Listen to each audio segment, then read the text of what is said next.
जानना चाहता हूं, चलिए यमकेश्वर से भी बाहर निकलते, मुझे मालूम है आप यमकेश्वर से चुनाव लड़ रहे हैं। ओवरऑल आपको क्या लगता है कि हमने बहुत सुना था कि साहब बीजेपी पशुपेश में है, उसके कई विधायकों के खिलाफ बहुत नाराजगी है, लेकिन बीजेपी ने ज्यादा माथापच्ची नहीं की है, कुछ सीटों में की है लेकिन ज्यादा माथापच्ची नहीं की। रमेश जी, इस बात को समझने की जरूरत है कि भारतीय जनता पार्टी को पूरे देश में या पूरे उत्तराखंड में जनता ने इसलिए प्रचंड बहुमत दिया कि जनता ये समझती थी कि ये राष्ट्र के नाम पर बातें करते हैं और देश के अंदर शुचिता की बातें करते हैं और भ्रष्टाचार मुक्त देश देने की बात करते हैं, राज्य देने की बात करते हैं। और इनका संकल्प पत्र में जो वादे थे उस पर जनता ने इनको भरकर वोट दिया, इसमें कोई दो राय नहीं कि जनता ने बहुत उम्मीद इनसे लगाई थी, 57 विधायक जिता के भेजे थे। ठीक इसके विपरीत काम हुआ।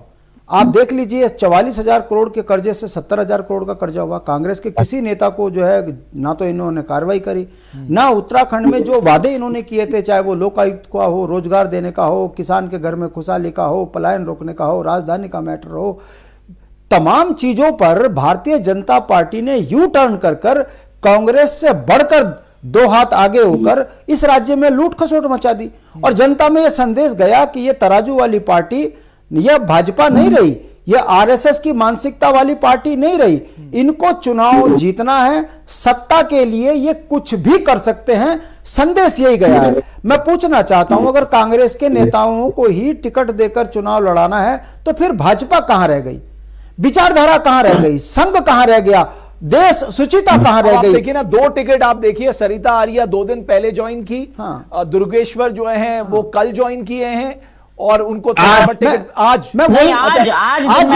टिकट दे दिया। बिल्कुल आज मैं रमेश जी वही बात कह रहा हूं कि उत्तराखंड की जनता को अब धीरे धीरे इस बात का एहसास हो रहा है कि ये जनता के साथ निखालिस झूठ बोलकर सत्ता पाते हैं और उसके बाद जनता का खून चूसते हैं। बीजेपी की लिस्ट इसलिए रुकी हुई थी, उसके पास 2 कैंडिडेट नहीं मिल रहे थे उसको। इसका मतलब तो जो 59 सीट्स हैं उसमें 2 कैंडिडेट आपके पास थे ही नहीं।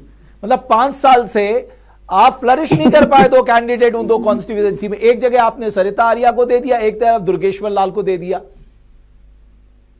देखिए, एक तो सबसे पहले एक बड़ी बात यह भी है कि राजकुमार को जो लेके आया गया